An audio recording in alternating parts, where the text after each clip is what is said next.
ಮಾನ್ಯ ಸದಸ್ಯರೇ, ಬೆಳಿಗ್ಗೆ ಸಂಭವಿಸಿದ ಘಟನೆ ನಮ್ಗೆಲ್ಲರೂ ಕೂಡ ಅತ್ಯಂತ ನೋವುಂಟು ಮಾಡಿದೆ ಮತ್ತು ವಿಷಾದನೀಯ.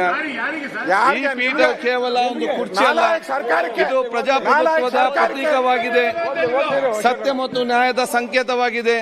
ಈ ಪೀಠದಲ್ಲಿ ಕುಳಿತು ಮಾತಾಡುವ ದೊಡ್ಡ ಗೌರವ ಮತ್ತು ಪ್ರತಿಯೊಬ್ಬ ಸದಸ್ಯರು ಈ ಪೀಠದ ಮಹತ್ವವನ್ನು ಪಾವಿತ್ರ್ಯತೆಯನ್ನು ಕಾಪಾಡಬೇಕು. ನಾವು ನಮ್ಮ ಕಾರ್ಯಗಳನ್ನು ಮಾತುಗಳನ್ನು ನುಡಿಗಳನ್ನು ಎಚ್ಚರಿಕೆಯಿಂದ ನಡೆಸಬೇಕು. ಏಕೆಂದರೆ ನಮ್ಮ ಅವಸರದ ಅಹಿತಕರ ಕೃತ್ಯದ ಪೀಠ ಗೌರವಕ್ಕೆ ಧಕ್ಕೆ ಮಾಡಬಾರದು. ನಾವು ಯಾರು ಕೂಡ ಪೀಠಕ್ಕಿಂತ ದೊಡ್ಡವರಲ್ಲ. ತಮ್ಮ ವೈಯಕ್ತಿಕ ಭಾವನೆ ಪೀಠದ ಮೇಲಿನ ಗೌರವಕ್ಕಿಂತ ದೊಡ್ಡದಾಗಬಾರದು. ನಾವೆಲ್ಲರೂ ಬದ್ಧತೆಯಿಂದ, ಶಾಂತತೆಯಿಂದ ಮತ್ತು ಸಂಸ್ಕಾರದಿಂದ ನಡೆಯಬೇಕು. ಈ ಘಟನೆ ನಮಗೆ ಪಾಠವಾಗಲಿ. ಮುಂದಿನ ದಿನಗಳಲ್ಲಿ ನಾವು ಸಂವಿಧಾನದ ಗೌರವ ಮತ್ತು ಪೀಠದ ಪಾವಿತ್ರ್ಯವನ್ನು ನಾವು ಕಾಪಾಡೋಣ. ಈಗ ಒಂದು ಗಂಭೀರವಾದ ವಿಷಯವನ್ನು ಈ ಸದನದಲ್ಲಿ ಹೇಳುವುದಕ್ಕೆ ಬಯಸ್ತೇನೆ. ಪ್ರಜಾಪ್ರಭುತ್ವದ ಈ ಸಂಸದೀಯ ವ್ಯವಸ್ಥೆಯಲ್ಲಿ ನಾವು ಸದನವು ಅತ್ಯಂತ ಪವಿತ್ರವಾದ ಮತ್ತು ಸಭಾಧ್ಯಕ್ಷರಿಗೆ ಅತ್ಯಂತ ಗೌರವವಾದದ್ದು.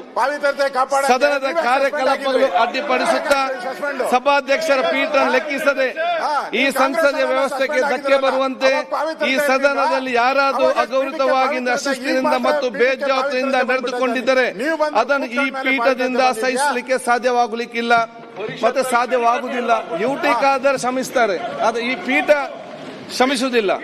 ಆದ ಕಾರಣ ಮಾನ್ಯ ಸದಸ್ಯರಾದಂತಹ Shri Doddanna Gowda H Patil, doctor Ashwath Narayan CN, SR Vishwanath, BA Basavaraj, MR Patel, Channabasappa, B Suresh Gowda, Umanath Kotian, Sharan Salagar, doctor Shailendra Beldale, CK Ramamurthy, Yashpal Suvarna, Harish BP, doctor Bharat Shetty, Vinay Munirathna, Basavaraj Mattimud, Dheeraj Muniraj ಹಾಗೂ ಡಾಕ್ಟರ್ ಚಂದ್ರು ಲಮಾಣಿ ಇವರುಗಳು ಈ ದಿನ ಸದನದಲ್ಲಿ ಪೀಠದ ಆದೇಶವನ್ನು ಲೆಕ್ಕಿಸದೆ ಸದನದ ಕಾರ್ಯಕ್ರಮ ಅಡ್ಡಿಯುಂಟು ಮಾಡುತ್ತಾ ಅಶಿಸ್ತಿನಿಂದ ಅವುಗಳು ನಡೆದ್ರಿಂದ ಅವರನ್ನು ನಾನು ಹೆಸರಿಸಿದ್ದೇನೆ.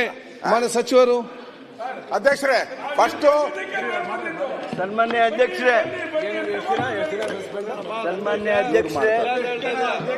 ಅಧ್ಯಕ್ಷರೇ, ನಾವು